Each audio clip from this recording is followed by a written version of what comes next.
नमस्कार विद्यार्थी मित्रों। आज मैं आपको नया चैप्टर और लास्ट का चैप्टर जो है वो छठवां चैप्टर आपको पढ़ाने जा रहा हूँ, सांख्यिकी। अभी इसमें से कितना कम किया जाएगा, क्या किया जाएगा, यह मैं आपको सर्कुलर आने के बाद बताऊंगा। अभी 25% जो कम किया गया है उसमें किसी चैप्टर का नाम नहीं है, केवल चैप्टर के बीच बीच के प्रश्न संग्रह हटाए गए थे और जल्दी ही आने वाला है, तो क्या हटाया जाएगा मैं आपको बताऊंगा। सांख्यिकी यह जो है आपको सबसे अच्छा अंक परीक्षा में ये भी दिलवाता है। जैसे मैंने आपको बताया था कि संभाव्यता अच्छा अंक दिलवाता है, गणितीय श्रृंखला बहुत अच्छा अंक दिलवाते हैं, और ये सांख्यिकी भी। सांख्यिकी में हमको जो चीज़ें पढ़नी है मैं उनके बारे में आपको बता रहा हूँ। पहले आपने कुछ इसमें से 9th में भी पढ़ा है और पहले से पढ़ते आए हैं। पहला है माध्य, दूसरा है माध्यिका, और तीसरा है बहुपद, और चौथा है आयतालेख, और पांचवा है ये आयतालेख पांचवें पर आएगा और चौथे पर आएगा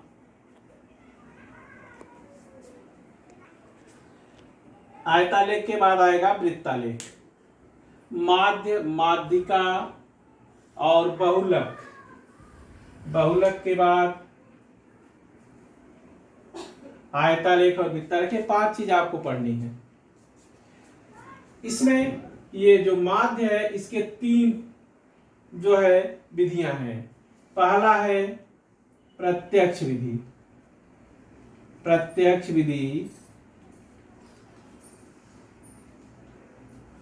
दूसरा है अनुमानित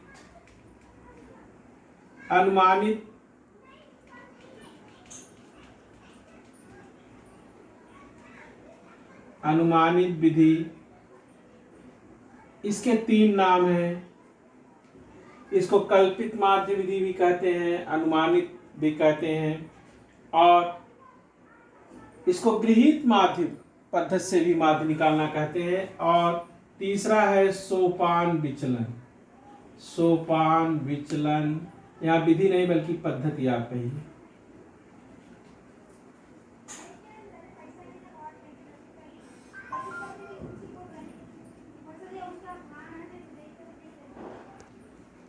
प्रत्यक्ष विधि या प्रत्यक्ष पद्धति, अनुमानित या कल्पित या गृहीत माध्य पद्धति, और सोपान विचलन पद्धति। तो आपको मैं सबसे पहले आज प्रत्यक्ष विधि बताऊंगा। और ये प्रत्यक्ष विधि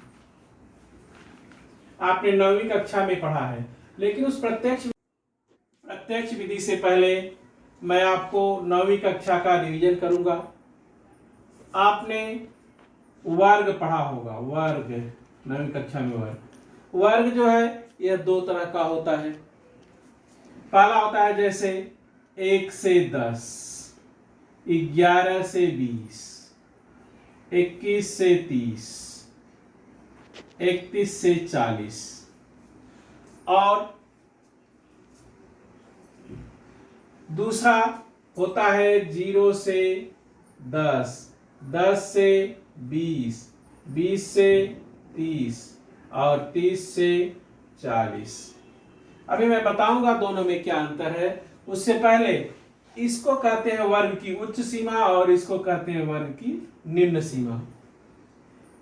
ये वर्ग की निम्न सीमा, उच्च सीमा, ये वर्ग की निम्न सीमा, ये उच्च सीमा, यह वर्ग की उच्च सीमा और यह निम्न सीमा। वैसे इसमें भी यह उच्च वर्ग सीमा है, यह निम्न वर्ग सीमा है, यह निम्न वर्ग सीमा है तो यह उच्च वर्ग सीमा है। जैसे वर्ग 10 से 20 की निम्न वर्ग सीमा 10 है और उच्च वर्ग सीमा 20 है।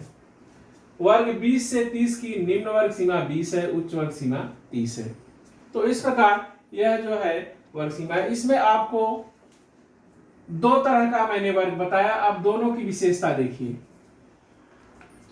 पहले वर्ग में, पहले ये जो पहला बताया, पहले वर्ग में पहले वर्ग की उच्च सीमा दूसरे वर्ग की निम्न सीमा के बराबर नहीं है।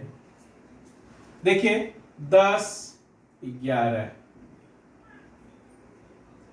20, 21, लेकिन इसमें देखिए ये बराबर नहीं है, तो आपको माध्य निकालते समय यह वर्ग भी चलता है और यह वर्ग भी चलता है।